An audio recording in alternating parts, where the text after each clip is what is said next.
The whole bite-sized learning thing is brand new, so welcome to the first running of this. We're hoping to make this a monthly series wherein either it'll be a discussion or a learn of some sort, where we have small topics wherein you can pick up new skill sets or other information such as that. Let's see here. Let's give David another minute or two to try and get here. But for right now, welcome to Foto. If this is your first time here, where have you been? I will readily admit I'm going to make bad jokes probably. It's just what I do. Sarah is very familiar. She's been through a couple of my training classes. Sometimes she laughs, sometimes she shakes her head.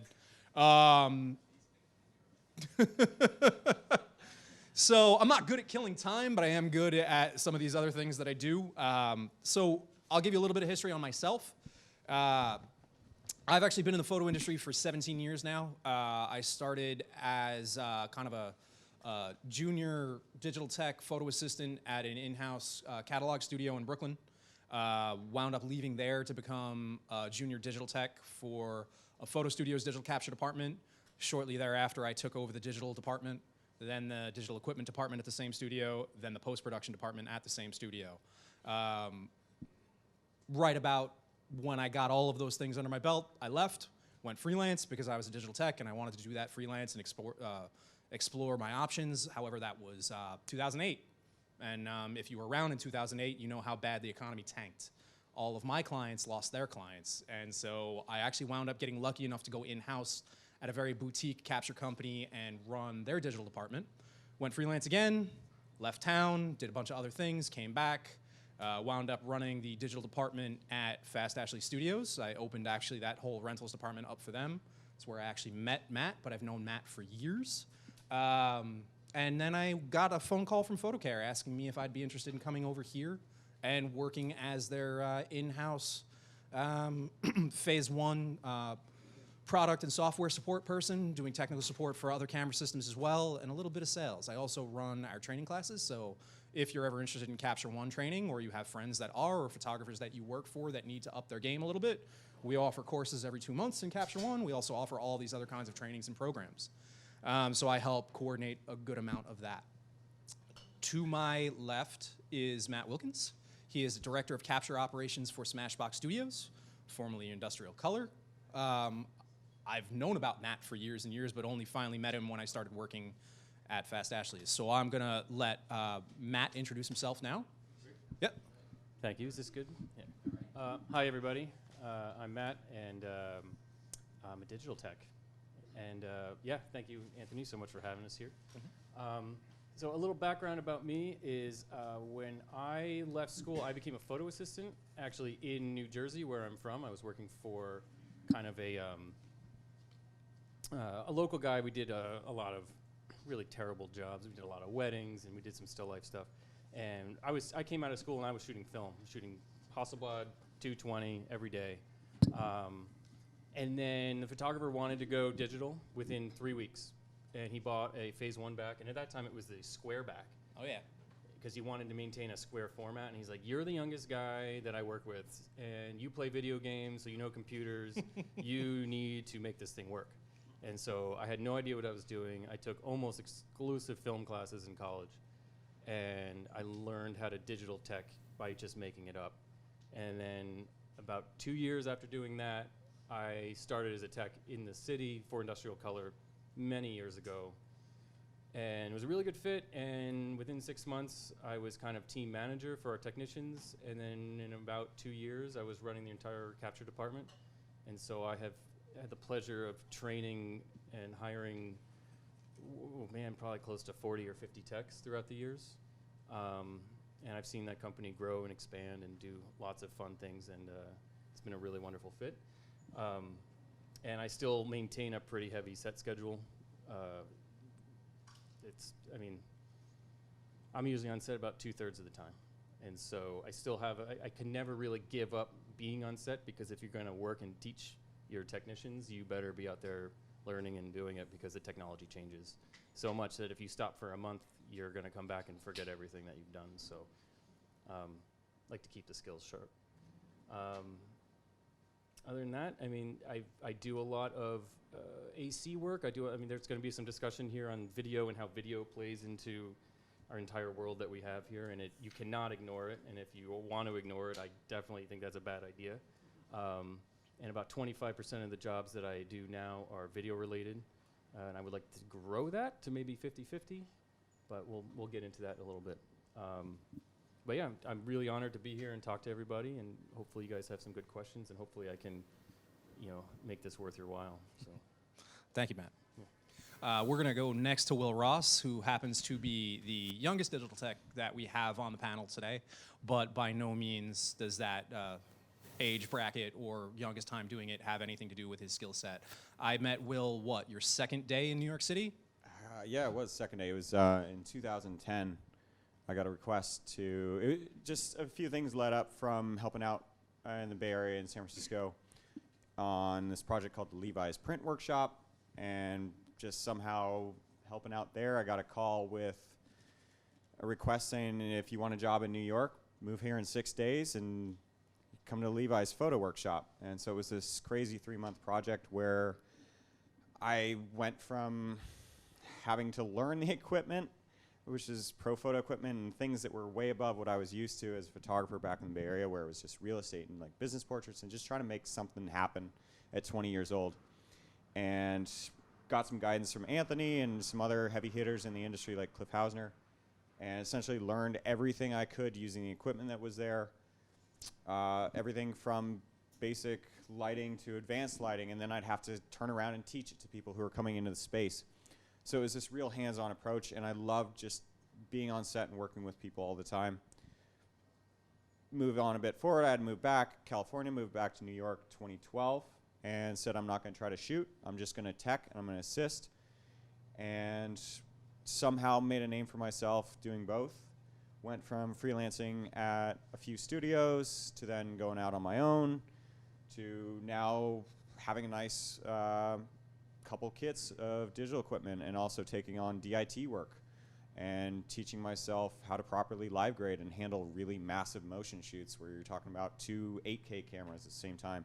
So I've seen the growth over time of the industry and myself, and it's been a really nice, enjoyable process in the whole time.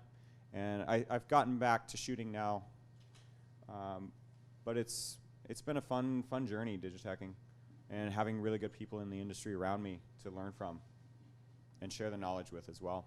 And currently right now I'm working on putting together, I've put together, but I'm working on maintaining and growing a team of amazing people as sort of a production crew roster, so that clients can call and say, hey, we need such and such for this, and I say, hey, I've got the right person for this job, here you go.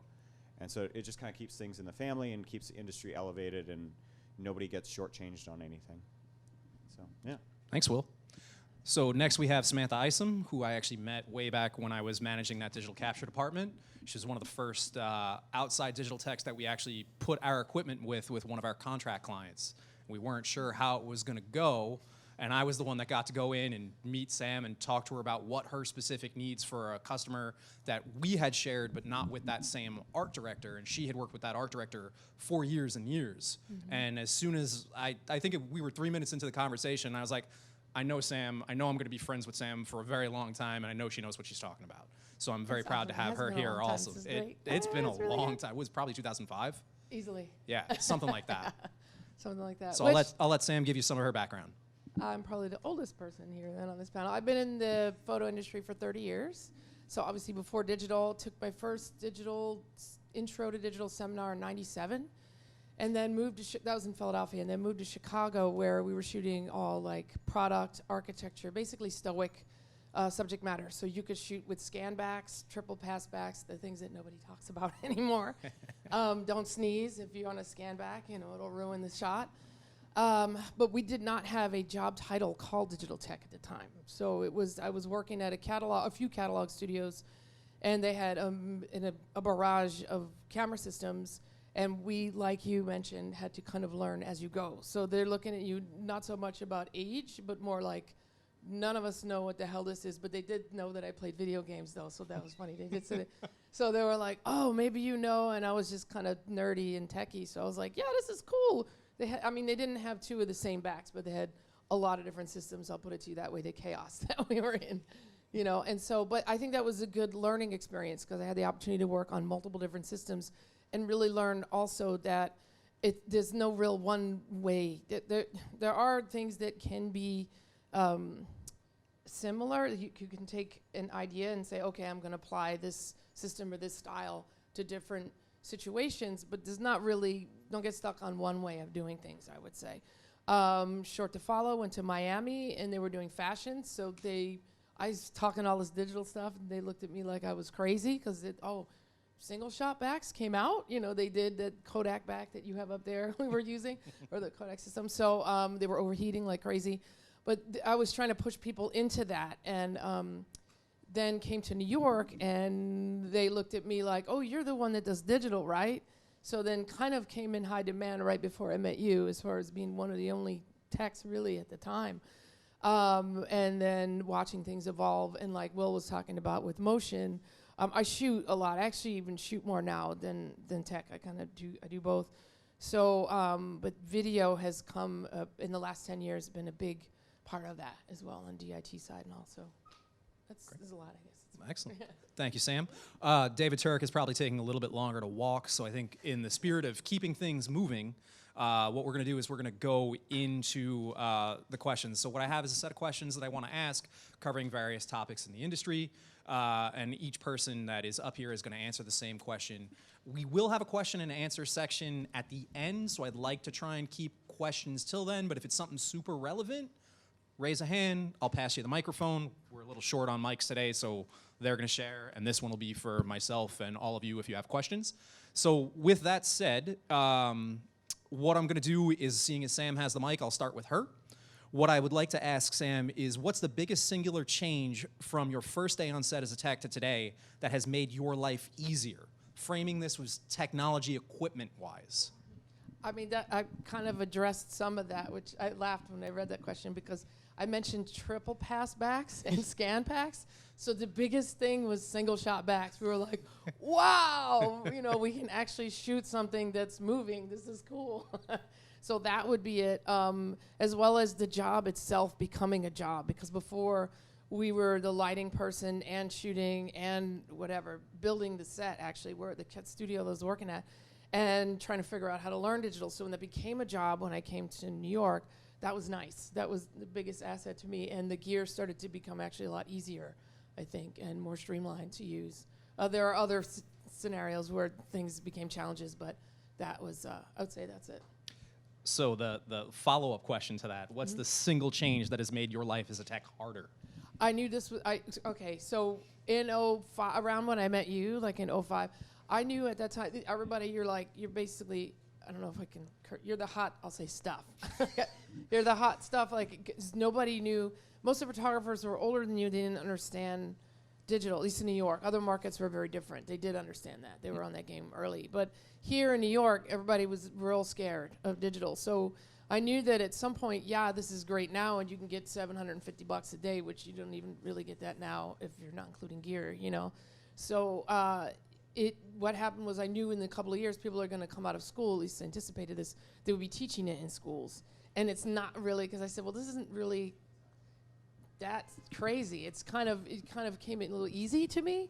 So the way that people looked at you that were hiring me, especially art directors like Paige, like that one, you know, they were looking at you like, oh my God, I don't know, this is some Martian thing. I knew that was going to change, so a challenge came when, and especially it happened right around 08 when the stock market crashed, was that people were coming out of school understanding it, and nobody was afraid of it anymore.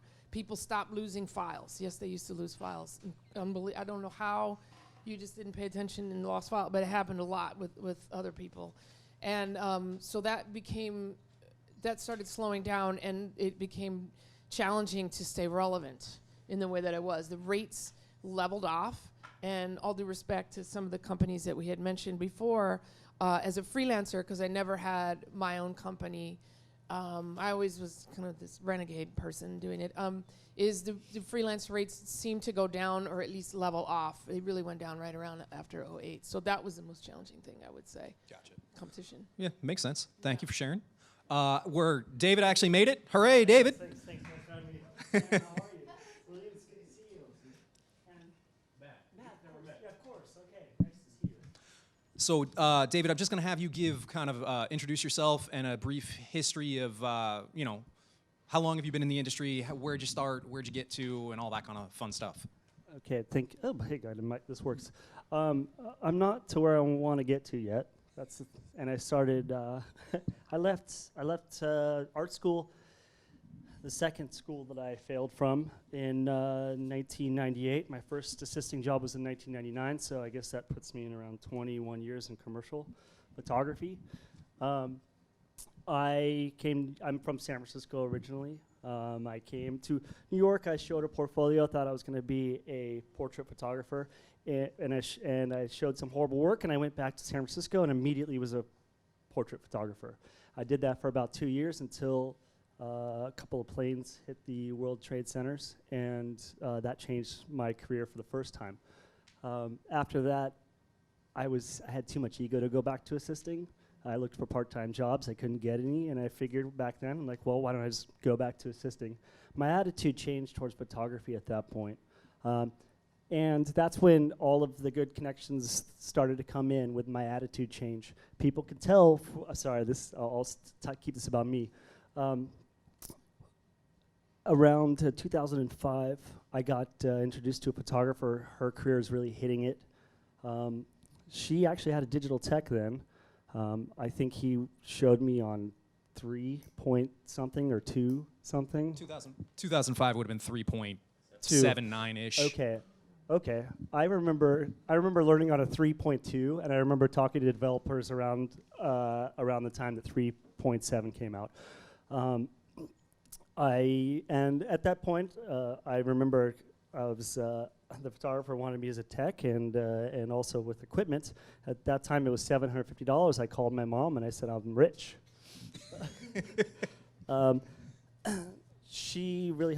This photographer really helped kickstart my career.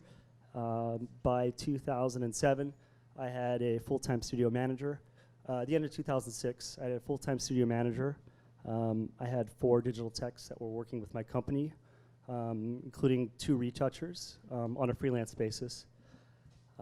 And it went like that until about 2008. So I had two years of full-time staff and then 6 freelancers that worked around me. It was nice. Right around 2008, when the first recession hit, I also got audited because as a sole proprietor, it turns out I was making too much money and they didn't believe that I had expenses. I've been audited 3 times for my business. I'm happy to talk to anybody about this separately at another time. I still, because of my diversity, I was doing some shooting and still had quite a few clients. I was able to survive the 2008, 9, 10, and 11, at which point I met my now current wife on a job in New York. So being that my career had kind of gone up and up and up, leveled off around 2008, I just thought I would slide into New York City and, just a lateral move and they would love me, I see the error of my ways. If anybody's ever thinking about moving, and you should, if that's your passion, you will start over. People really like the way your clients' minds work is they keep you in a specific location. They want to know where you are. Not where you're willing to travel, but really where you are. So I was pretty much in the bottom for 2012, 13, 14. 15, things started happening again. And by the time 17 and 18 hit, when I looked back at those years, those were the 2 highest income years of my career, which is pretty amazing considering where I was before. That leaves me up to now. I don't work in the same capacity I did before 2008. I do hire some freelancers now on occasion, but people generally like to have me around because I've been around for 20 years. So that's a brief history. Thanks. Thank you. And seeing as you've got the mic, I'm going to go to question number 2 for you, unless we've got a decent amount of questions to go through today, so let's a little trim. No, I like the story, but let's try to keep it moving. The biggest singular change from your first day on set as a tech to today that has made your life easier. Frame it with technology and equipment in mind. Technology has gotten better. And I thought the biggest singular change your first day,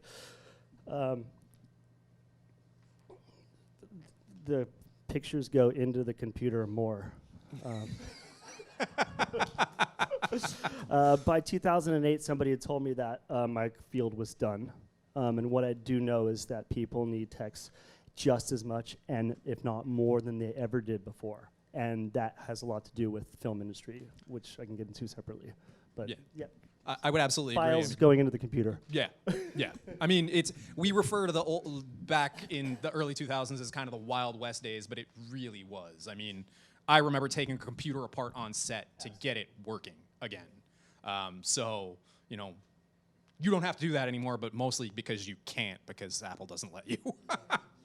But let's the B part to that question. The singular change that has made your life as a tech harder.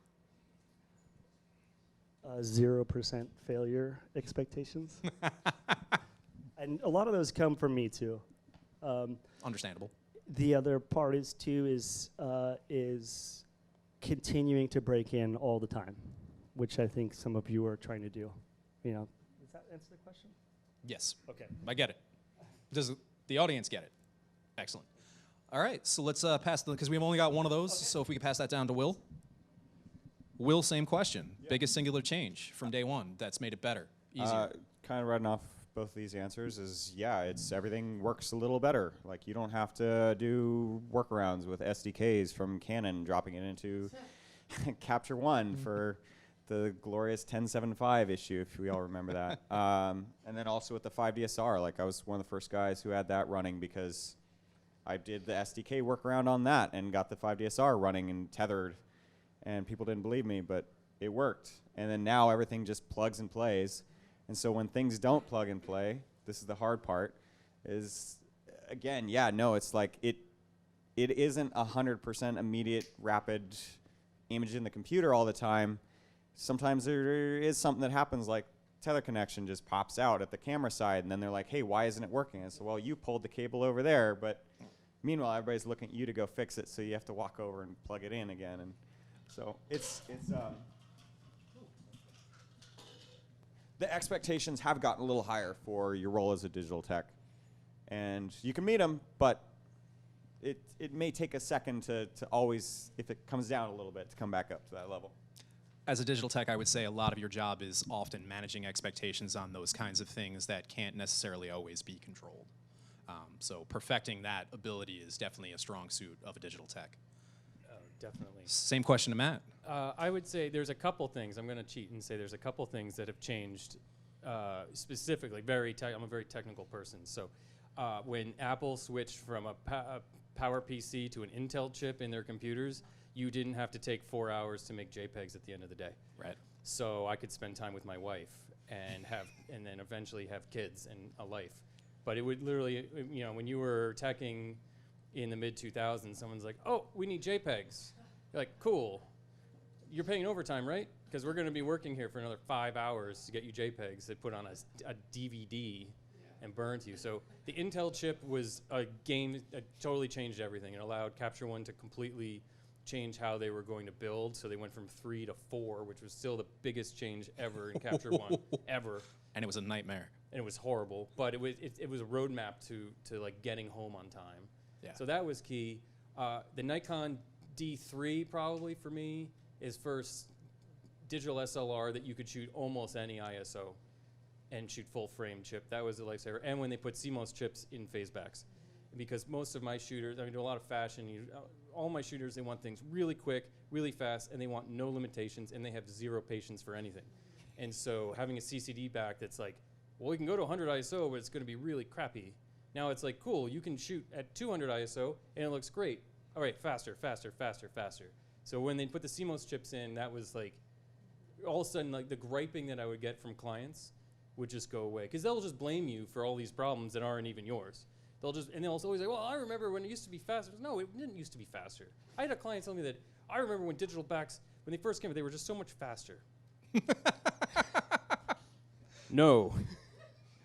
And That's not how it worked. That leads me to the question of the biggest problem on set is the expectations now have gone from, you used to like use Firewire 800, 400 tethers, and you would drop your connection like 30 times a day. Now connection goes out once. Be like, what's wrong with you? It's going to be okay. It's up. It's working now, and I didn't need to restart the computer. You can shoot now. And so those expectations are what it's kind of frustrating.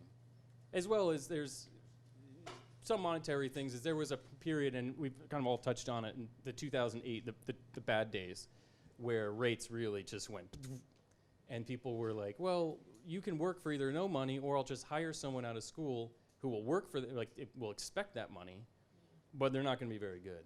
And then it took a couple years, and the industry kind of caught on that, like, that's not the greatest thing to do. Right. You want people who know what they're doing, and you got to pay them. Yeah. Yeah, it's one of the most important roles, and I've always been a proponent of, with the people that I've trained, don't fake it till you make it. Like, there's a lot of people in the photo industry who say, oh, if you don't know it, just do it and make it happen. There are ways of doing that intelligently and ways of not doing that intelligently. We'll touch on that a little bit later, but yeah, don't be the just fake it till you make it. Do the research first. That way you can accomplish those goals. So thank you, Matt. You've still got the mic. So how often do you meet and or work with other digital techs? Do you see them as competition or colleagues?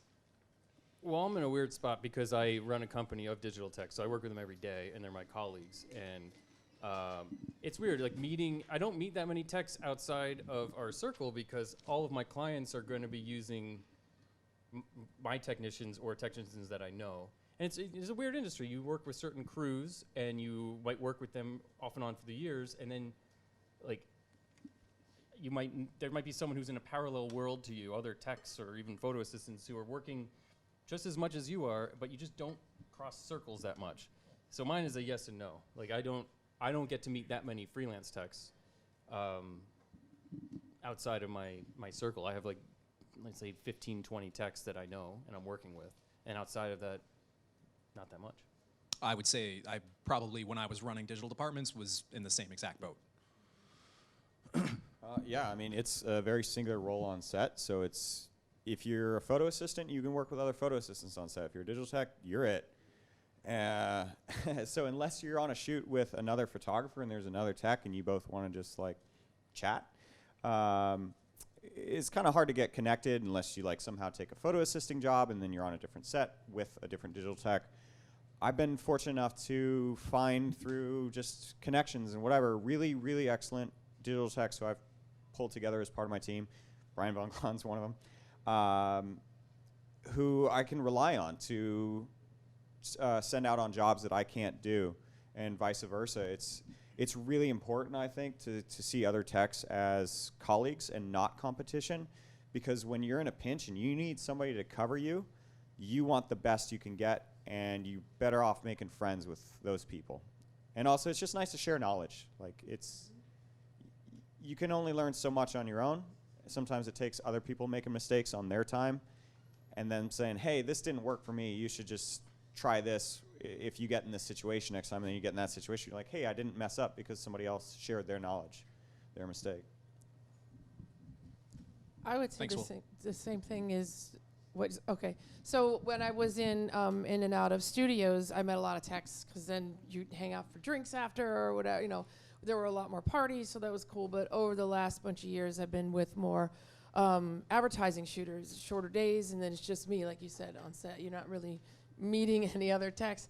But then I started switching roles too. I started shooting video for them, and then sometimes still doing their lighting, whether it's gaffer or just doing their still. So I was switching roles. Then I started to meet techs again, like, you know, and that's another example you gave, or just at events. But I've never seen them all these years as competition, never once. It's not like where some people say that shooters, you know, it can be weird. You go to like some event and it's all photographers. Everybody's like, why is this all photographers? I want to meet art directors. It's not like that with techs. I've always felt that there's been a great camaraderie. I don't think I've ever run into anything weird. at all. So I'd look forward to meeting more of you. Hi. And so, but yeah, I think in everything to what Will said. Thanks, Sam. I say I work with other digital techs every single day that I go to set. All you have to do if you're working with freelancers is ask another assistant, hey, do you digital tech? And they often will say, yeah, I do some digital teching on the side. I'm confident enough in my position in my career that I will ask them anything. When there's another tech beside me in another studio, actually today we had 2 sets, A and B. I'm on them like glue when I can be, because that's the only way that I feel like I learn anymore. I don't spend the time with each update going through each individual update as much as maybe I should. But I ask people, other assistants, I said, do you tech? And they say yes. And actually, that helped me form a relationship today because I had 150 Epson prints to make, which is why I'm sweaty and hot. And, you know, things probably all out of ink and broken by now, but he turned around and helped me out print today.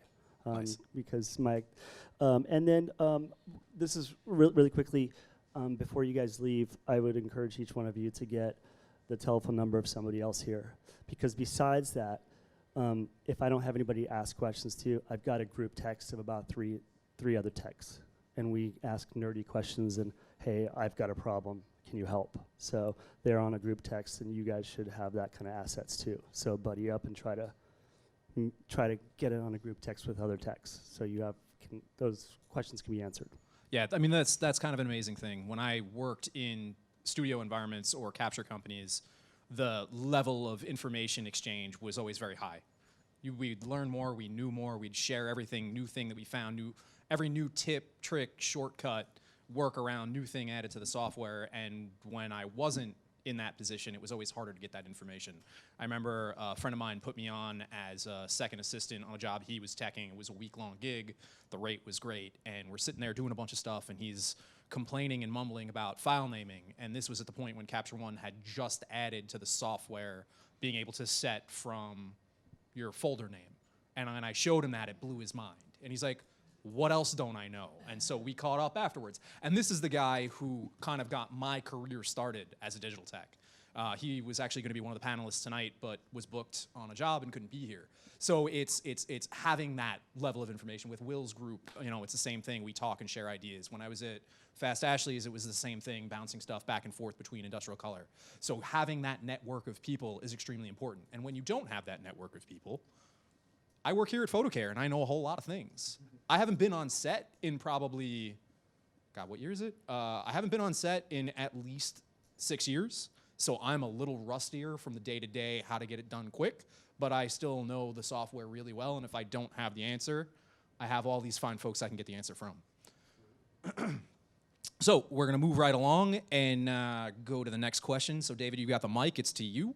What was the biggest challenge you ever faced on set, and how did it help you going forward? This can be answered 2 ways. One is war stories. You know, as soon as Anthony said, I mean, day one of my new G5 quad core it had 8 memory. It had 8 RAM memory cards to it. One of those 8 was bad, so I had to remove them in correct pairs while on set, while shooting in between shots to see what was going wrong. Every image that came into that computer was corrupt, every single one of them. So that was I don't believe I had a reliable backup at that point. So that's my war story, and there's been a couple of other ones that are equally as bad. That one wasn't my fault. There's also one that was my fault. That's the heart, and that's where our job becomes the worst job in the entire set. The biggest challenge I face nowadays really is, and I had it today, it's expectations. Understanding what your client, what your photographer wants from you. Today I had the photographer tell me they want prints right now.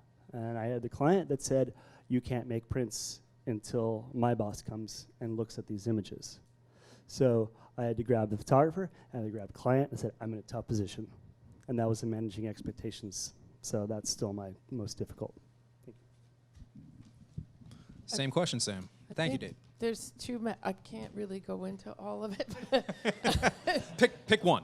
I'm going to pick one that's somewhat recent. Somebody said, "Oh, I just want to rent your, your 5D." And are you sure, dude? It's cool. Yeah, it's this network thing. It's all good. I'm going to try to be vague, actually, and not name names and all that. And the morning of, I'm on my way to the location in New Jersey. Well, that's a 50 megapixel camera, right? You mean the 5D SR or my Mark IV? Which one? Because you told me to bring the Mark IV. Big difference. I had to go back to rental. I think I picked it up here, actually. I had to come back here. But also then the computer that I got wasn't really, even though it was a trash can, it didn't have the capacity on it that I needed for him to hold the button down all day on a 16-hour shoot day for like 3 days straight and hand them drives that were 5,400 RPM bus-powered drives. Yes, Lassie, what are you doing handing me this drive? That was a challenge. So expectations were part of that because they're like, oh, well, I thought we could get the files. If having a conversation ahead of time, I would say, is key. And I know this, but the conversation that I had didn't match the scope of work on the morning of necessarily. So that was the biggest challenge recently. And there's more, but I'm going to leave it. Thanks, Sam. Yeah, I know, same thing, right? It's bunch of ones.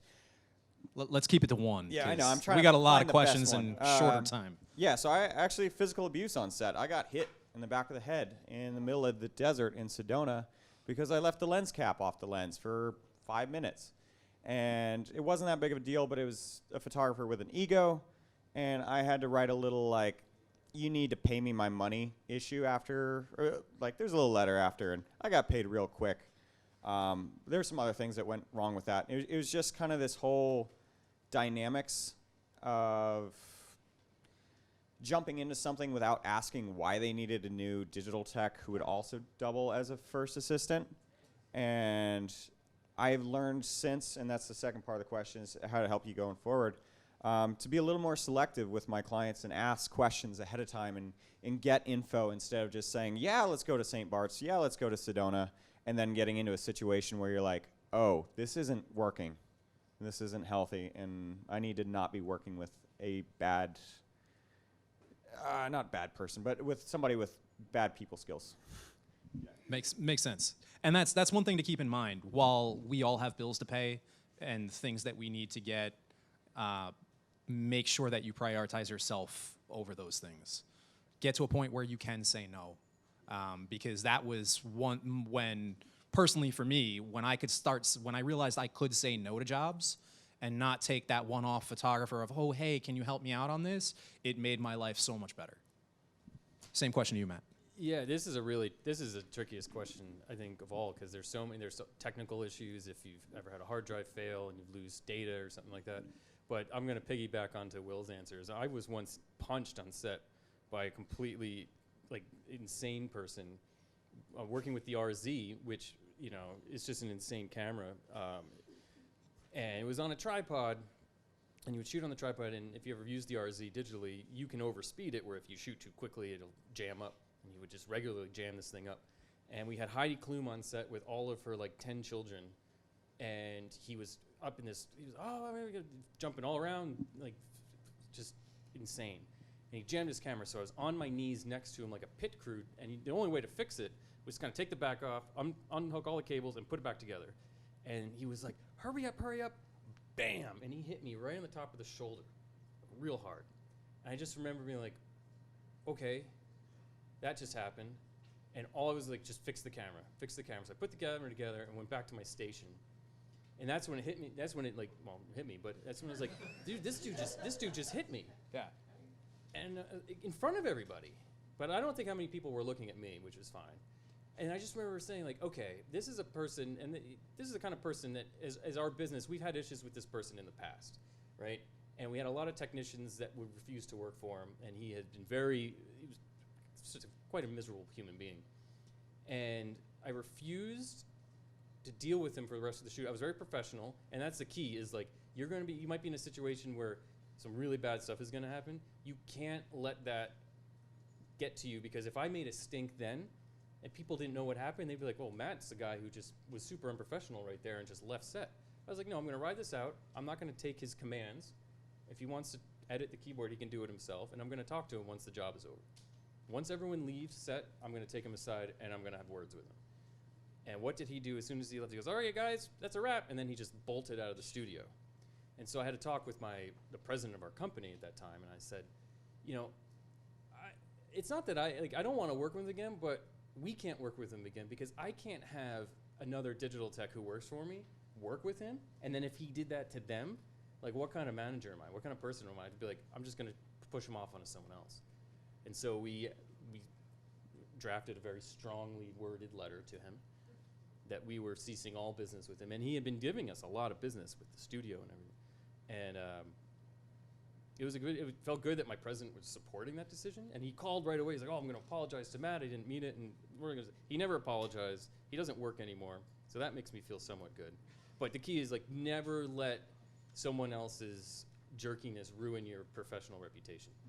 Because I could have easily just turned around and just left set, but it would have made me look so bad to everybody else there. So Yeah, keep it professional and all those things. Thank you. Now we're going to lighten the mood a little bit. Completely pivot. What is the most important piece of kit you bring with you? And this can include absolutely anything in your kit. I'm my Leatherman. All right. I use it every single day on every job I've ever done. Excellent. I have a knife that has couple screwdrivers. I don't have a knife with me right now. It's in my bag. He's not threatening you, I promise. No, it's a knife, but it's also got scissors and 2 screwdrivers on it. And I found I have my Leatherman tucked away in a bag, and yeah, it's there when you need a wrench. But, like, ultimately, if I need a quick screwdriver or just, like, to cut a piece of gaff tape or just hand off some scissors to a stylist or whatever, like, it's the fastest, most accessible tool I have that's the most efficient, and it's used every single day by me. Every single day. Thanks, Will. So these guys already stole what I was going to say. So basically, So what's the second most important piece of kit you got, Sam? Tether block or tether lock, maybe. But I mean, other than that, it sounds corny and you'll probably laugh. But if you're on a location shoot, a boombox, and a playlist ready to go, that's key. just you will save your day. David, what do you got? Well, it's number one. I mean, literally, it's amazing how useful knives are. Be careful, though. I'll tell you the flip side of that beside this. The second thing is I have a little USB dog that kind of makes a humping move when you plug it into... when you plug it... Yes. Keep it classy. Okay, well, that's my favorite thing. For all practicality, the 2 things that I have that are most important tools is a backup computer. That thing never sees the light of day, most, like, 99% of the time, but if it's a godsend if it's there. The second most important thing I have, which is right here, is my copy of today's session and the last 2 sessions that I have, the last 2 jobs I have. You could think of that as a liability, but since I'm now a one-man shop, I need to keep a copy with me all times. I need to make sure not all my copies of my session are in the studio, because the studio is going to flood with water tonight or catch fire. So that's it, practically. Thank you. So for me, it was minty, fresh gum, because nobody wants to deal with an art director or a photographer or a first assistant that's got some coffee breath or just had a whole lot of garlic at lunch for catering. I always had it out. It was always dead center on the capture cart. And everybody was always like, oh, can I have that? I bought gum like, Costco. I would buy giant bricks of gum. And everybody knew that if I was on set, there was gum. It was the most important thing I brought with me. So you've got 5 people here who are not saying, well, he's bringing up a backup computer, but for the most part, we're not talking about cameras, we're not talking about any of those other things. It's those little creature comforts that you think to bring with you that make your life easier. All right. So, David, let's keep this moving. How has your approach for attracting new clients changed from the beginning of your career to today? I'm brutally honest with my new clients. And that has to do with the earlier one, which is managing expectations. I'll tell them a little bit about myself, how I expect to be employed or utilized, how hard you can push me, and then I go back and turn around and I just tell them a little bit about myself. I do make mistakes, and I'm going to be there to fix them, and I'm going to be there to answer the phone. So for me, it's really it's laying things up front with my clients. Because if I don't manage those expectations, that if I don't have a really good, a real quick example is I had an interview which went incredibly well with a photographer. We went on to a 10-day job and they turned into something completely different. If I had asked some of the questions that I do now, what are your expectations? What do you need out of me? I would not have gotten in that situation again. So that's it. Thank you. Sam. I don't know if it's changed that much. I mean, I would say experience, because I did go to my first digital seminar in '97.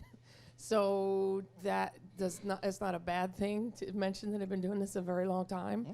And I'm really calm on set. I might even, there's an example of one time where somebody, multiple times, but one time I can think of really, somebody tripped over, I think it was a makeup artist, tripped over the camera, and this is before I brought a rubber mat, which now I'm thinking is the most important thing you bring on set, to put the camera on, and the whole system went flying, like it phased back and everything. And I just said, okay, and everybody's, freaking out, bugged out, and they all stare at you. They're all looking, and I just said, it'll be fine.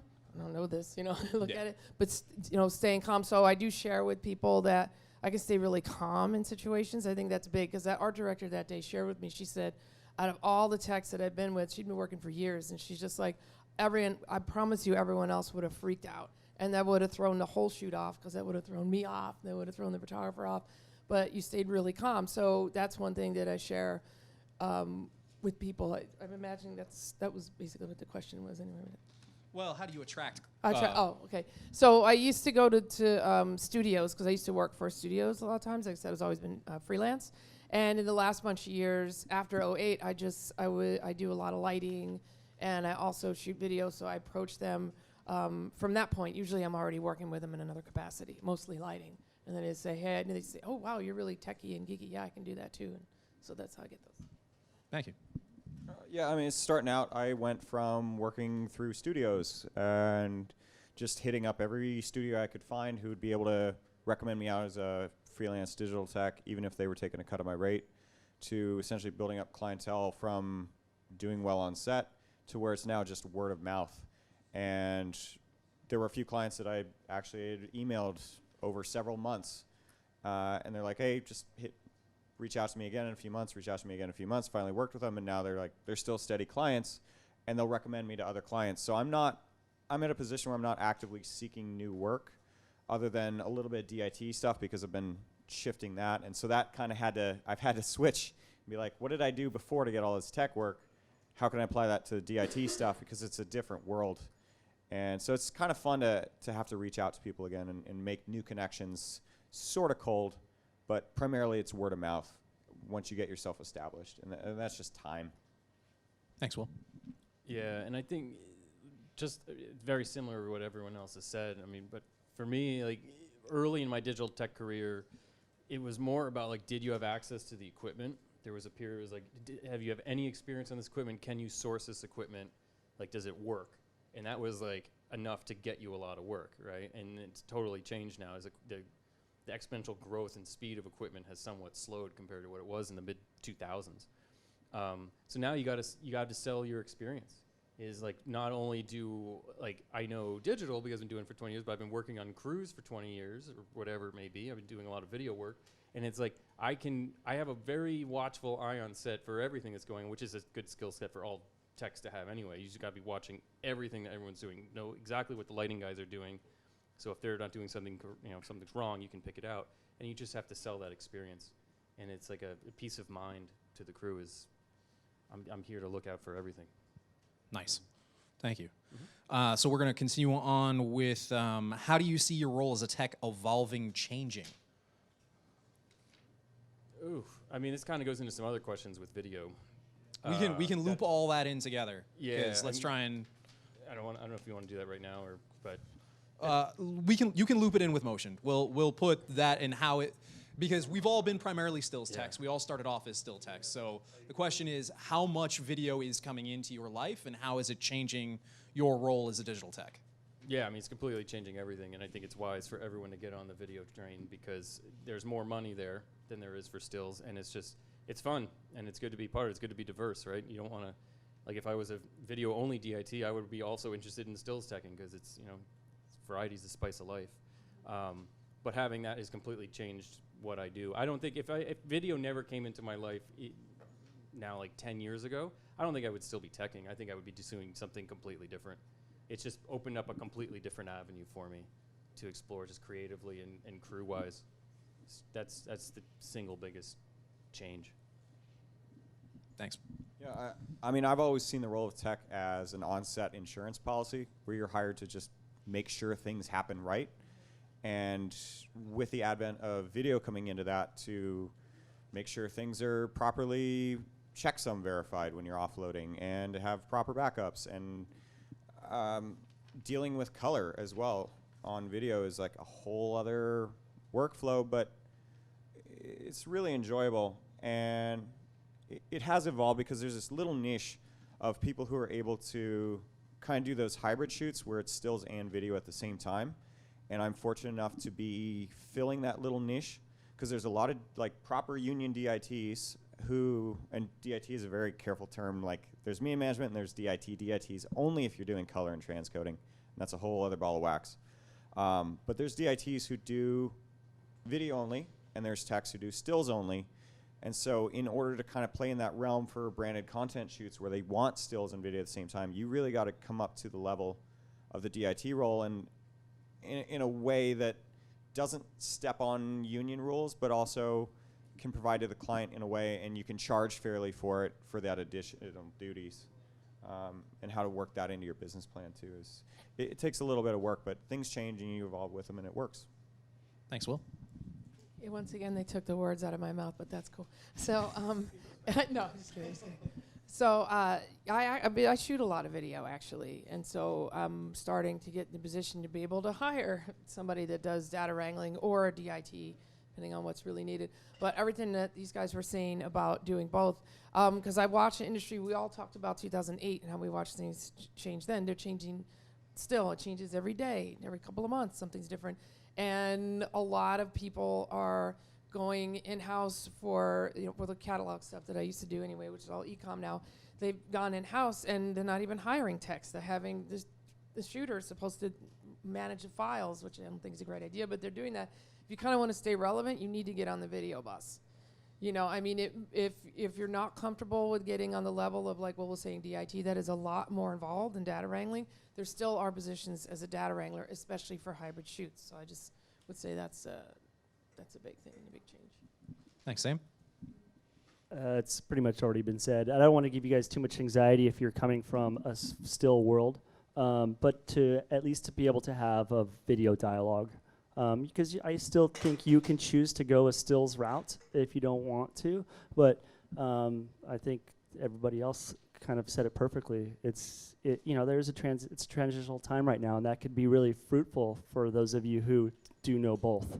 I tell people I'm not a DIT. Period. I do not transcode. I do not do color live, but I'll data wrangle, which is it's download cards back up. Some people, they're doing dailies. I even go, I'm like, I'm not doing dailies. I'm just backing up. I'm showing you guys logging what you have, and that's it. They're safe with me, which kind of leads me to the next question. Unless you want to go from there. Go into it. Yeah. You're going to read it out loud, though. Oh, that's funny. I'm going all over the place. I was going to say the most important piece of software that isn't capture related. I'm skipping you guys. That's ChronoSync. That's a backup. That's it. Yeah, that's one answer. So I can answer that one right there. The biggest pet peeve I have on set right now is when people go in between me and the monitor to take a picture of the monitor. You can't stop clients from taking pictures of the monitors anymore. I tried that for a little while. I've decided not to go there. Because what they're doing it because there's some boss that is on their case about their job. who couldn't be there for whatever reason. In fact, it's been really helpful that people take pictures of the screen, because I just make sure that when they do take pictures of the screen, I have a file number on every single image that's on there. So when they take a picture of the screen and say, I like that, it has a file number on it. So that's my biggest pet peeve, is somebody going in between me and the monitor to take a picture of the screen. I have not found a good way to deal with that. That's a my tough best one. answer. Yep. Yeah. There used to be a day where you could make that not happen. Yeah. I think once before, I think I just asked somebody politely, I'm still. Oh, sorry. Yeah, I think the one time maybe I went to the, I think I went to the producer. Producer's your best friend, can be your best friend. I went to the producer and say, hey, I've got a phone in front of my face, and I don't know how to handle it calmly. That's it. I was actually going to skip the pet peeve one, but you ran into it, so yeah. Oh, really? Okay. Well, we've got a lot of questions and short on time, so we'll continue with the favorite piece of non-capture related It's software. I was actually exactly going to say ChronoSync. I figured Since that it was going to came be the out. unanimous answer. But also for No. data wrangling, I've used Shotput Pro though too. For this, like a pretty good one for those two, and that's it. And the pet peeve is the same, except for they need to bring SSDs to set, please. Yes. I'm going to go back and make it really, really quick. People taking pictures of the screen doesn't bother me, because clients sometimes like to send it up to their higher-ups in a quality that isn't the finished quality as if I were to send a JPEG.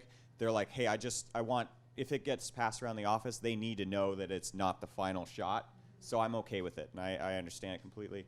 I'm going to go against these guys and not say ChronoSync. I'm going to say Good Sync, because I've been trying to convert people. ChronoSync may be the industry standard, but that's only because it's been the only piece of software used for so long.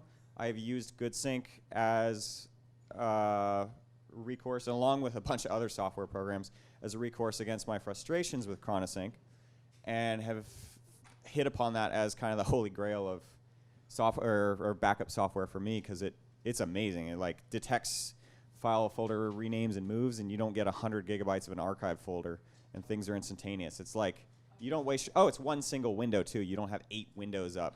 It's one single window, and you have a list of jobs running. So I love that. Magnet for moving Finder windows where you want them very quickly, up, down, side, stacking them, and then Silver Stack Lab for DIT stuff. Yeah, GoodSync is also really good and works better over networks than ChronoSync does, which is like our ecom guys. It's like their bread and butter. Real quick, biggest pet peeve: bad attitudes on set. Don't have them. If you're late, don't be late. But the attitudes are the only thing. If you have a good attitude on set, all is well. If your attitude is bad, it's not good. You won't work. That's just my only pet peeves on set, really. But favorite software, these guys have covered it. Backdrop.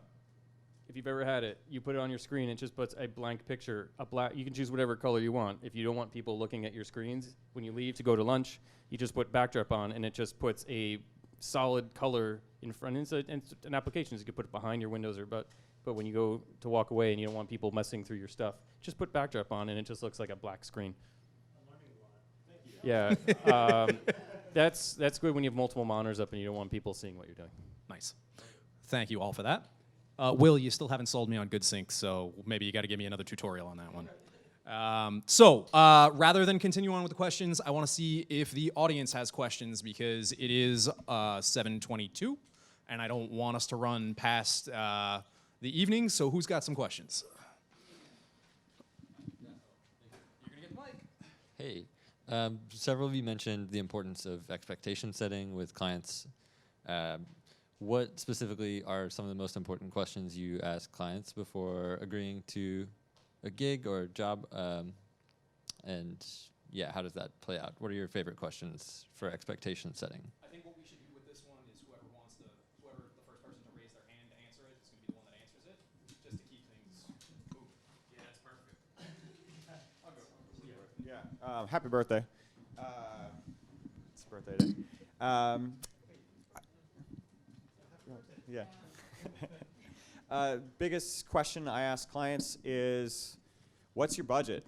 And what do you want for equipment on set? And how how do you want your deliverables, and can we have SSDs? It's a whole assortment of questions, but it all ties together essentially is working with them, primarily the producer, to work within their budget and also provide services at a fair rate for me. Or is it Digitech, like, I don't want to be shortchanged on rate because it hurts the industry. So pretty much what's your budget on set? And then we take conversation from there. Yeah, because I don't want to be doing 14-hour long days for $300. Like, that doesn't fly. To add to that, I mean, the rate is obviously something you got to get locked down pretty quick, because you can get kind of screwed if you don't have that conversation pretty early in the game. Also, make sure to loop in overtime into that conversation and get it in writing Always up front, not after the fact. Rates for set hours, not day rate. Like, and then just the type of shoot, if it's going to be moving around, because a lot of people will be like, well, I want to have a tower and 2 monitors and a cart, but you're shooting in the forest. Yeah, I could do that if you bring a generator and we have 3 PAs. No, this is a thing. Like, you want to know is what is the physical type of location that we're working in? What's the access to power?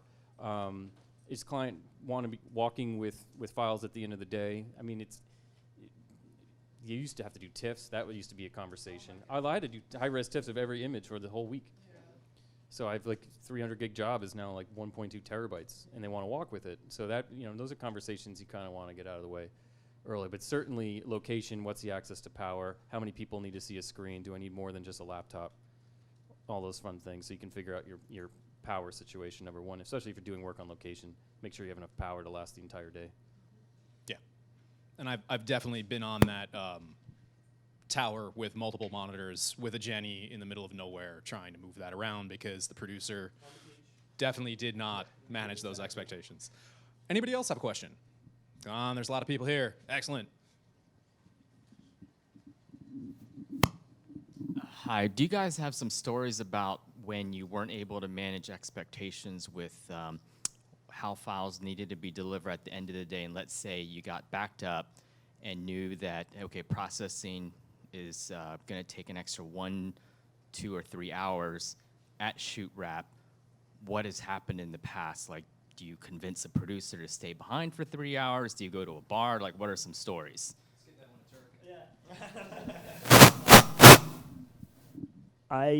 This is where your producer comes in. I usually know 2 hours before. If somebody comes in and says I need a TIFF of everything at hour 9, I'm just I'm like, okay, I'll be right back, and I go and talk to the producer. The producer is, and I usually know. I know if I'm going to run overtime. I'll tell them, or if somebody adds something to my list of things to do at hour 8 or hour 7, I go talk to the producer and say, hey, I'm happy to do whatever you guys want. Overtime is going to start at 6:30.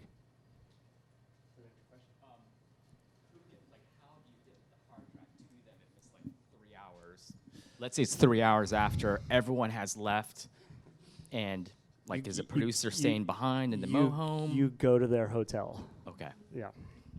Yeah, you do whatever you can to get it there. You go to FedEx. You go to their hotel. Yeah, you make it happen.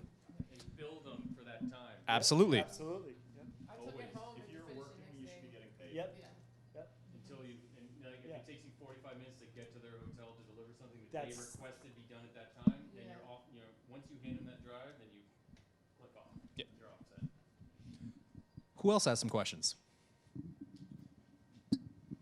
Do you guys have any advice for how you started to get into DITing and data wrangling and getting that transfer from still photography or still tech to the film side of it? Read, and read some more. Literally, just Google is your friend. Learn everything you can from blogs. Pomfret's blog is really good. Pomfret does Silverstack Lab and LiveGrade Pro, which are the quintessential DIT applications. They play nice with each other. And ask questions. Anytime you're on set on motion, learn cameras as much as you can.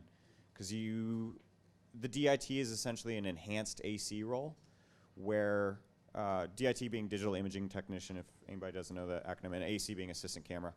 It's an enhanced AC role where you're expected to troubleshoot cameras much like a stills tech does with digital cameras. You need to know red, you need to know Airy, you need to know black magic, like random stuff. It all helps. You have to understand codecs. There's a lot of data. So it took me, I would say, probably a year of just like heavy hitting books, reading everything I could before I felt comfortable to start calling myself a DIT and start actually promoting myself as such. So it was a process. Quickly, like there's a lot of well, there's Facebook groups and things out there too where you can get on crews. It'll be unpaid, but this is how you learn to do everything that Will said, and then jump on these crews. They'll add, I need a data wrangler for this. The expectations are a lot different when they can't afford to pay you. You know, so, or if you're really not comfortable, then piggyback on somebody that is a proper DIT or at least borderline proper. You can learn from them and at least understand how it works on set and the flow and everything too. I actually want to touch on something that Will brought up in as far as if you're trying to go that motion route, you want to learn the cameras. If you are a stills digital technician, you also need to know the cameras that you are working with. I can't tell you how many calls that I get in a support role here at PhotoCare of, hey, so I just bought a GFX 100 and I'm on set and it won't tether, it's broken, or the camera is broken that I rented from you, or this, that, or the other thing. It's not the camera. Cameras are not just as simple as plug it in. Some of them have very specific settings to allow tethered communication to happen. Sony and Fuji are the most notable exceptions with this, wherein they have different menu settings for those things. So if you've never been on set before with a Fuji camera and you know that's what you're shooting with tomorrow, either Google it, read the information, or come to a place like us. We will help you with that kind of thing. You need to know your cameras. You need to know what you are working with. When I was a digital tech, and when I was a digital capture manager, I could quote the specs of every single digital camera that was in consideration for being used at that point in time. I can't, for the most part I still can, but I'm a little rusty on certain things because there's a whole lot more cameras that are out there right now. But that said, pretty much everything, I maybe forget some pixel pitches at this point, but still. Know your subject matter, and if you don't know it, make sure you figure it out before you show up on set. I had a photographer who took a camera that he had never used on an advertising campaign. The digital tech didn't know how to use it. They couldn't figure out how to program the tracking autofocus, which was one of the features of the camera that had him take this. And thus, he missed all of his shots and went to his backup 5D. Because no one knew how to use it. So instead of shooting with a 100 megapixel camera, he shot with a 30 megapixel camera. It worked in the end, but at the same point in time, he was extremely disappointed because they didn't do the research and get the training they needed beforehand. Do we have another? Let's actually do more questions if we have them. What's that? Hardware manuals are your friend. Hardware manuals. Seriously, read them. I read release notes, manuals, all the things. Does anybody else have any questions? I believe, no? Yes? Can you say the name of that website for the DIT things and they make silverback? POMFORT. They have a program called Offload Manager for just really basic stuff. Do we have any other questions? How do you recommend building out a kit and renting it to clients? Like, where would you start with equipment? Are you talking for stills or for video? Stills, I guess, to start. I mean, you probably want to start with just a laptop and build it out from there, and get some revenue going in before you start investing in a tower or a innovative cart.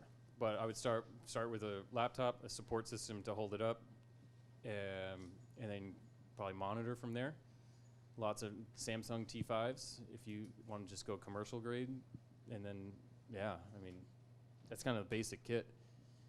It's one of the, some and kind of sticks. support, I mean, even before that, invest in tether cables, light meter, radio transmitters. StarTech. Yep. StarTech. Tether tools. If you want to know the No. right. StarTech, yes. We always will try and give you the right recommendation on that kind of thing here too. But yeah, I mean, when I started off as a digital tech, I didn't bring my laptop with me, but I had all the cables that I knew I was going to be working with. I had my meter, my gloves, my Leatherman, my box cutter, because the first time I saw somebody use my Leatherman to cut a show card on the cement floor in a studio, and I did one of these as they flattened the blade out, I bought a box cutter and would hand that out to photo assistants instead of my Leatherman. So all of those types of things, those are really low-cost things that you're going to use in life anyhow. Have your own roll of gaff tape. All of those little things. Then go laptop, sticks, support, all the other bits and pieces from there on out. But definitely get those things first. I also keep, my little nerd drive that has all of my installers and license keys and all of those things on it, my keyboard shortcuts for Capture One, my workspaces, all of that goes with me. Yeah, and one of every type of cable you can find. Yep. HDMI, USB, C, A, B, everything. Yep. At least one of each. Anybody else have any questions? I was going to say that real quick, my capture kit that's besides the computer stuff is of cords and cords and more cords and hard drives and the card readers is probably I duplicated it recently. It's about $2,000 each just in support gear. Yeah. Lots of cables. Anybody else have any questions? All right. Yes, I'm curious to know if you get involved with the audio when video's done, and also what is the plan of attack if you're coming in the first day, and do you use a clapboard or to get started with takes and that sort of thing? Yeah. Okay. It depends. I mean, if you have, and this is where the scope of the job comes in, because if they have a second AC, the second AC does the clapperboard, or the sound person will do the clapperboard, so it wouldn't be you. But if it's a 3-person crew, then you're kind of doing multiple jobs, and your assistant, the lighting person, might also be running like a Zoom H4n, like over there, recording sound, and then you just offload to the computer. So that really just depends on the crew, I think, as to how. As far as handling those files, offload them the same way. Make sure you're doing verified backups on them the same way you would with picture files. Verified backups just mean running a checksum and making sure that the data is right there and on your from the source and the destination, and it does a read pass to just double check it. And as far as syncing goes, sometimes for dailies, that starts dipping into an assistant editor role, and I try to kind of hold off on scope creep a little bit. But if you can't get sound on already fed to one of the cameras from the mixer using an IFB device, it's a whole other conversation. Then sometimes it's nice to write on dailies if you have the time and if you like the producer and they're cool with you maybe doing overtime. Because it's something you have to do after the fact. You can't do it. You can't be like burning dailies with audio until you get the audio.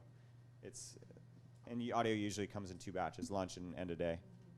Yeah. And to add to that, the worst day of my entire professional career was the day I had to be a sound guy.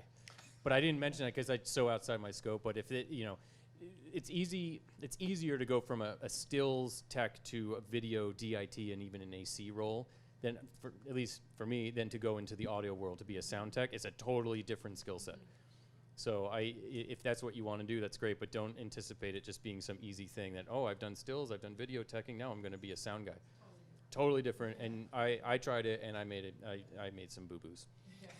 If you want your life to be really, really easy, time code. Time code on everything. Yeah. Sync time codes on everything, so it all just lines up. Editors will love you for it. This is where, though, if you have a sound person, they'll jam sync into the camera. That's it. So where they had, they bring that with them, a professional sound engineer, boom operator. They have that, and they have a little box they'll plug into the camera, and it'll just jam sync right into their device, so everything is matched up. But I own some as a backup just to cover my butt. Yeah. Do we have any other questions? If we don't have any other questions, I'll actually jump back into the pre-prepared questions I have for the panelists. Excellent. All right. So we talked a little bit about scope creep, so I'm going to not going to do that one. Oh, this is a good one. Do you ever get a say on major decisions on shoots as a digital tech? What types of decisions are those? Why do you think that responsibility was asked of you, Matt? Yes, but with clients that I've been working with for a long time, because you have a history with them, and I've been working with certain clients like 15 years, and so everything from how the shoot's gonna, like what the schedule is gonna be, to where the light's gonna be best. Because I've been working with some photographers for 15 years, and they've only had a first assistant for maybe 1 or 2. It all depends on your relationship with your clients, on how much they trust you. And that could be your photographers or even art directors or clients that you work with. I have certain clients that hire me depending on who the photographer is. And so you have a lot of direction onto how the photography is going to go because they know that you understand what the back end is going to be. But it's all experience driven. We'll pass that one down and ask it of everyone, but I kind of guess that it's going to be similar. Yeah, I mean, I like having a say in what hard drives are available, and that again comes from having a repartee with rapport with the producer. If you're on a motion set and you make friends with the producer and the AD, you can solve problems like I encountered a couple weeks ago where production gave me 4 LaCie 2 terabyte drives, 5400 bus powered, and said, hey, this is good enough, right?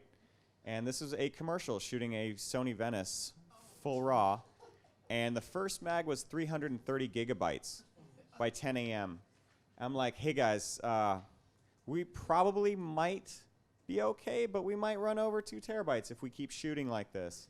And so I made friends with the AD and the producer and got them to kind of have cuts happen a little bit faster and talk with ACs and said, like, let's try to limit this to 2 terabytes.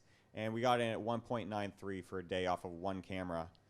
And that saved the production more money for me going into overtime, for the studio going into overtime, and for having to buy brand new hard drives and copy everything over to those or split drives. It was, and I told him, like, next time, talk to me before we do a shoot. We're going to do hard drives the right way.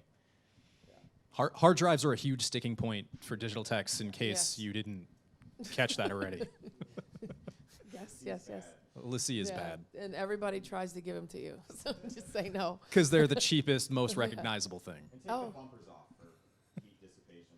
They slow down if they get too hot. Yeah, but that's what protects. No, anyway, just that's not it. So where I've had influence on the set is with art directors. Actually, I've gotten really cozy with quite a few, and they end up asking me for advice on their edits, which sounds crazy, but they not when anybody else is standing around, obviously. But yeah, what do you think?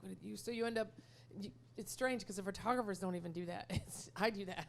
But that's with people that you've been with for years, yes? Yeah. Actually, that was really interesting that you said that because art directors are afraid of photographers sometimes. And they're right next to you and they're saying stuff out loud right in your ear that you know that photographer wants to know. And you know what you do is, I don't chastise or look down. I'm like, go tell them that. They'll like it. Yeah. They're like, yeah, you can go. And if they don't, and if I think it's a big deal, I'll go quietly whisper to the photographer.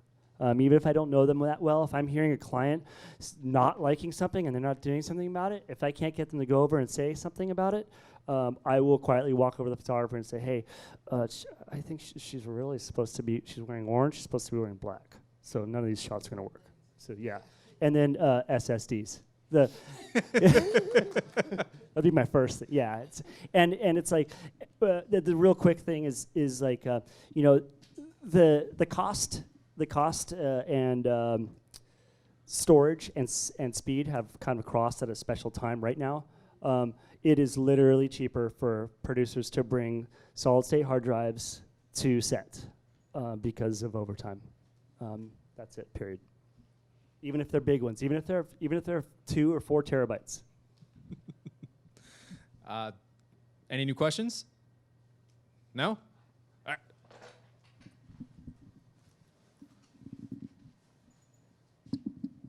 Do you guys think there's a place for wireless transmission in the future? Because on video sets, I feel jealous that they get like $1,000 to $20,000 transmission systems, and on the still side, we're stuck with Cam Ranger and whatever tether tools have put out like $300 units versus $20,000 units on the video side. So I was just wondering what you guys thought about the future of wireless, if there was any, for stills. God, we've been talking about this for 10 years. Feels like longer. Yeah. I don't have the answer to that question. Certainly there is. This stuff should be going to the airwaves, but it's gone in too many directions. I finally got my $1,000 Nikon WT9, the wireless transmitter for Nikon, to put little tiny JPEGs into the iPad all of the time. And it took me like a year of these location jobs to do that. Yeah. It's a question that comes up all the time. For whatever reason, the tech isn't there yet to make it reliable. Tether Tool's brand new device. Believe me, I threw damn near every camera we have at it here in the store to see how long it took, and it took way too long. I'm surprised we've sold the units that we sold, but most of those folks are sending JPEG. If you're sending JPEG, they're excellent. If you're sending RAW files, a 5D Mark IV is 6 to 8 seconds. If you're attempting to do the Tether Tools solution with a Phase 1 digital back, get ready for 15 seconds per file if it's 150 megapixels. While the Phase 1 IQ4 has it built in, it is not the most robust thing in the world. It is also still about a similar speed. So I don't know why the tech hasn't gotten there, but it is still not reliably there yet. And because I am so old school at this, the idea of sending my ones and zeros through the air to a computer when I remember that a FireWire cable couldn't make it happen most of the time just basically terrifies me. At some point, it'll be there, but I don't believe the ROI is there yet with the tech in order to make it, because you have those huge budgets on the video jobs. I guess it would be more like the video workflow. They get the wireless transmission. Yeah, but that's not the file. That's not a file.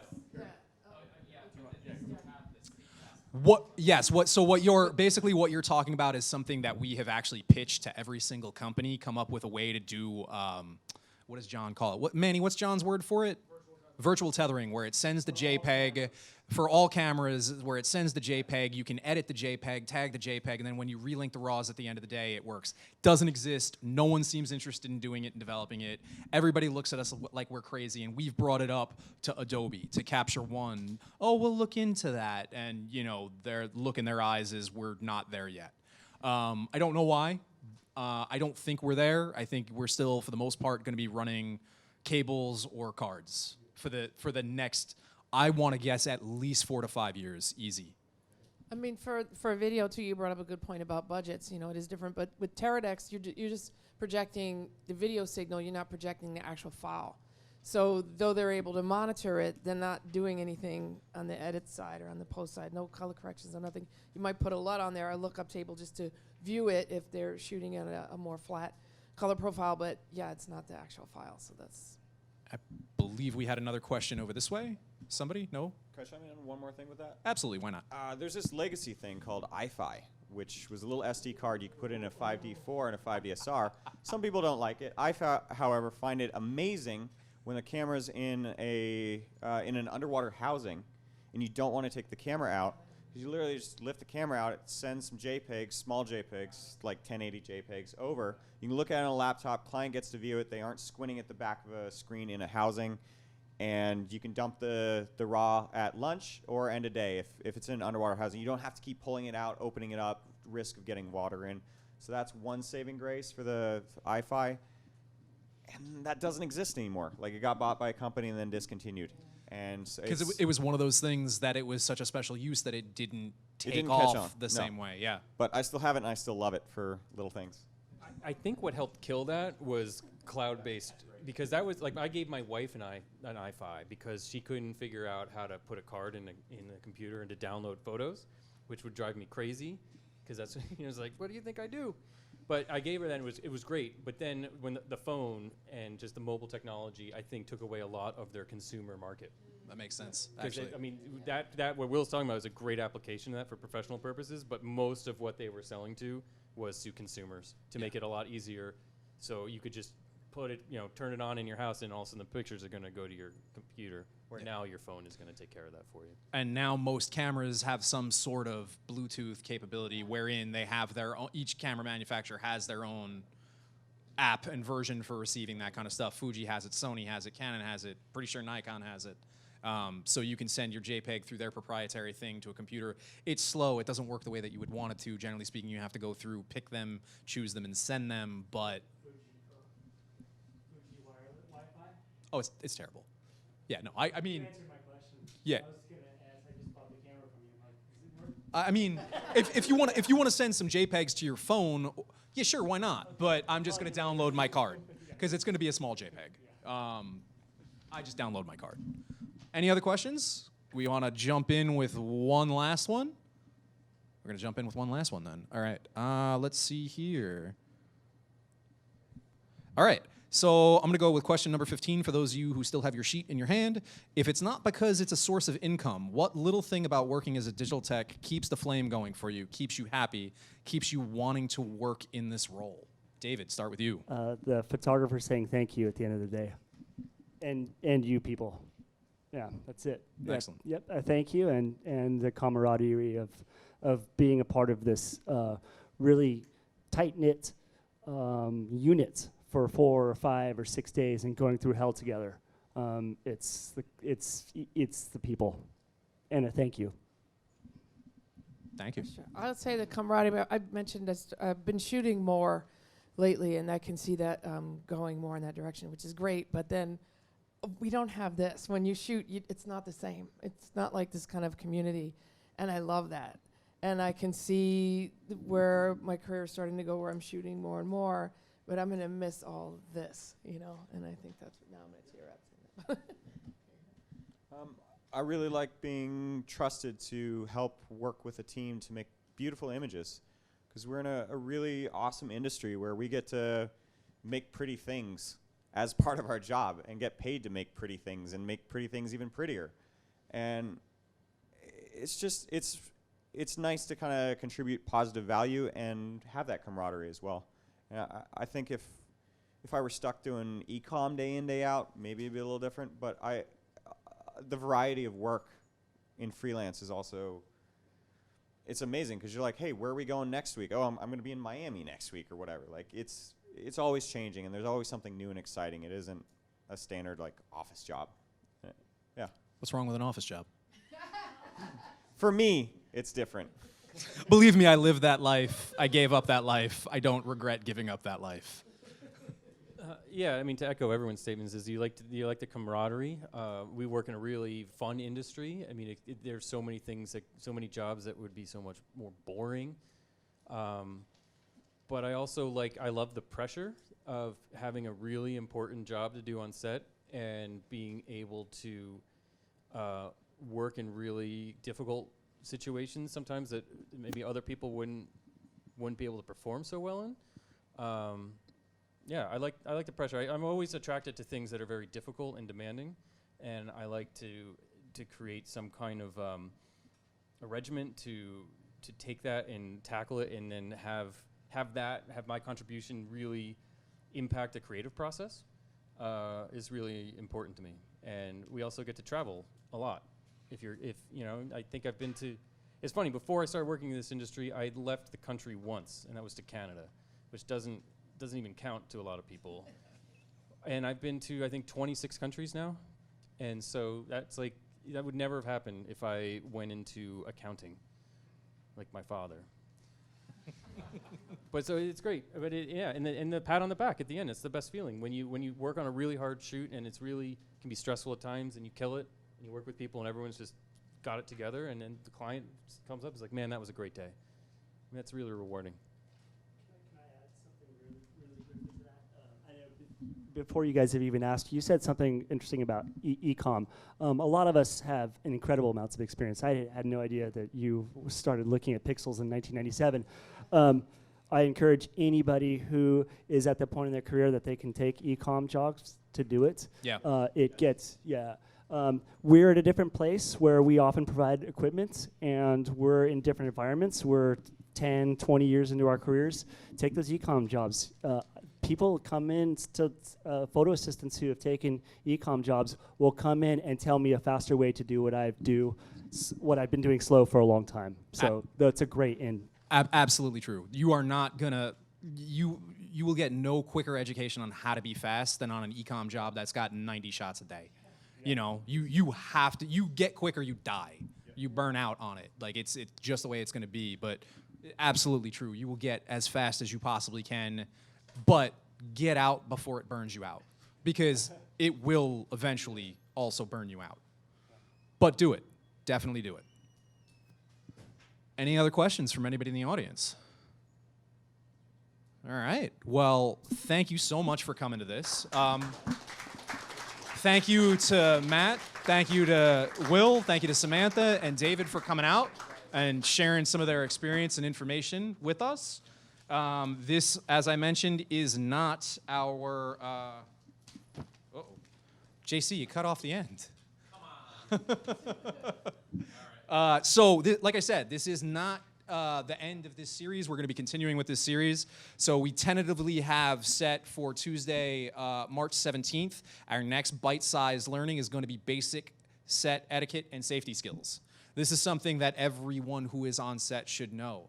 If you're new to being an assistant or new to being a digital tech, there are different ways that life works on set, and there are different ways to stay safe with everything. So we're going to cover the basics of that in a small class. We'll have the time and who's leading it. When that comes down to it, I, again, will be some sort of moderator or something.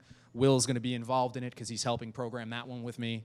So that's for the 17th, so that'll be the next bite-sized learning. Also, I want to invite all of you that are here right now to our industry networking night in rentals. That is going to be Thursday, March 12th from 6:30 to 8:30. So we have these about once a quarter. Do we have a sponsor this year, JC? Is there going to be, Fuji's going to be the sponsor this year, so there will likely be, you'll get to see me shouting very loudly and calling out raffle ticket numbers. There'll be some sort of giveaway, I am sure. Are we going to have a learn with that one? A little thing by Brandon, or just the networking completely? Sometimes with the networking, I ask because sometimes we have a little, maybe half an hour product demo or something from one of our partners who's sponsoring that evening. This one is just going to be some adult beverages, some food, and talk to your peers, your colleagues, all of these fine folks that are here. Hopefully will come on out. Hello? Ooh. And I got cut off.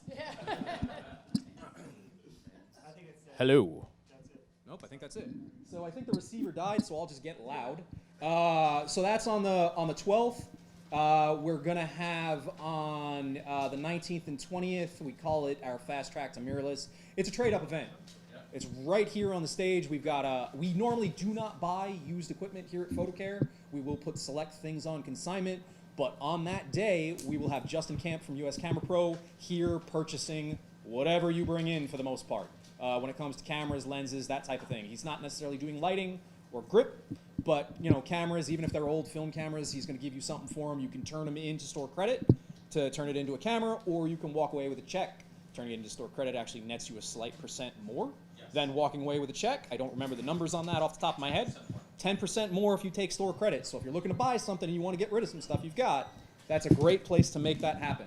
As always, you can visit our events page to find out what we're doing. We've got programming on and up all the way through April with our Capture One training classes. So in April, I'm running our Capture One Basic, Intermediate, and then the following week, our advanced classes. So we'll have more things added to that calendar as we go. Hi, is this working again? Hey, look at that. I don't have to shout anymore. But yeah, so keep an eye on that, and we'll have more events coming. So thank you so much for coming, and hope to see you all again soon.